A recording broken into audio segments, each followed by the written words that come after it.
In reviewing these, you guys already should know what Trousseau's and Chosovec signs indicate, and that these are possibly going to show up if someone is having issues with their parathyroid gland. Okay, we're going to skip now to the diagnostic test for the endocrine system, starting with pituitary studies, which is on page 1147. We're going to talk just first about growth hormone. We're going to just mainly focus on the growth hormone, and the second initials there are typos. So growth hormone is just that. It evaluates the secretion of the growth hormone. We do this to identify someone who's having issues with dwarfism, gigantism, or acromegalia. So the person has to be fasting.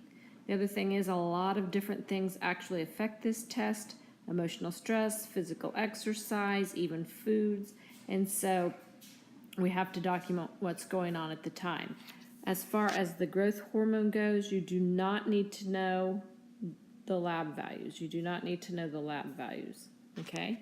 Then you can go ahead and skip or turn the page to where it talks about the water deprivation test. The water deprivation test. The water deprivation test actually checks for polyuria. So if someone is having issues with polyuria, which remember that's increased urine output, we need to understand why. There's a condition called diabetes insipidus. Diabetes insipidus. It results for many different reasons, which you guys will learn about some of those in MP4, but the issue with diabetes insipidus is generally that you have a decreased production of vasopressin.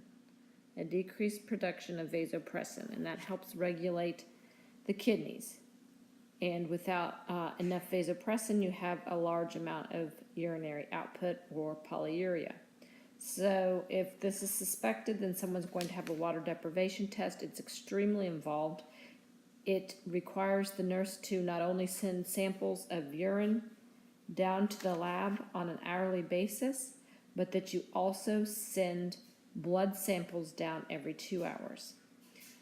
If someone is experiencing polyuria, we're extremely concerned about them becoming dehydrated, so you're also keeping track of their weight, and that if they drop more than 2 kilos at any time during this test, then we have to stop the test and rehydrate to make sure that they do not become dehydrated. And then an MRI can be done for different reasons throughout the endocrine system, but we would be looking here at the pituitary gland, at the hypothalamus, for any issues. Okay, let's talk about thyroid tests. These are on page 1148. Have to get these straight so we can understand hypo and hyperthyroidism. The TSH, which is your thyroid stimulating hormone, is a blood test, and there are no special patient instructions, just a blood test.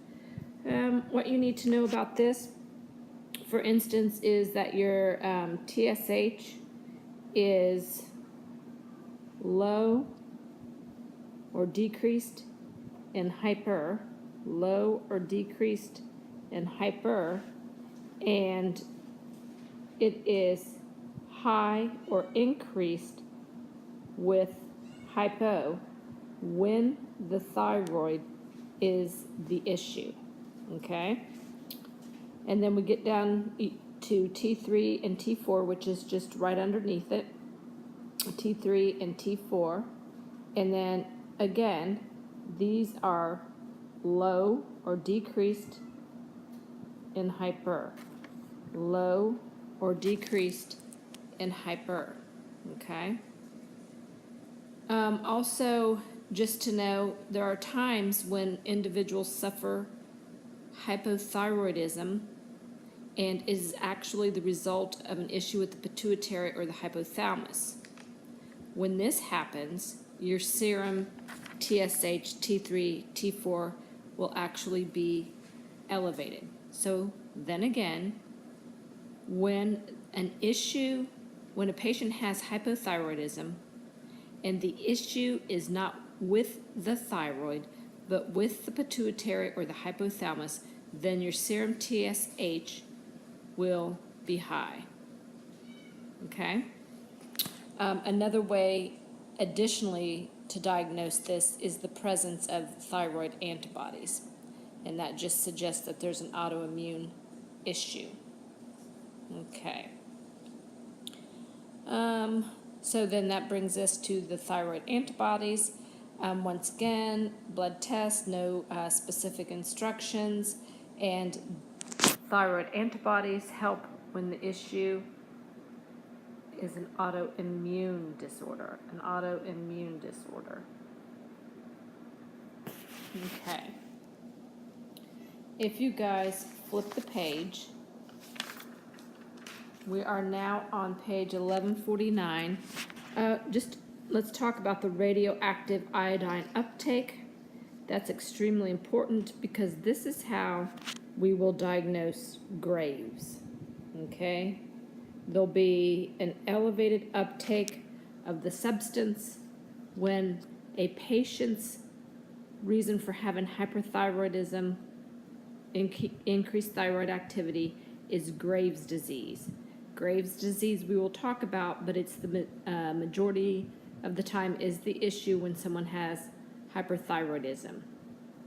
And Graves' disease is an autoimmune disorder, okay? And so radioiodine uptake is an actual procedure that takes place in imaging, and the patient is injected with iodine, so we have to make sure they're not allergic to it, and then we can measure how much of this iodine is actually taken up by the thyroid.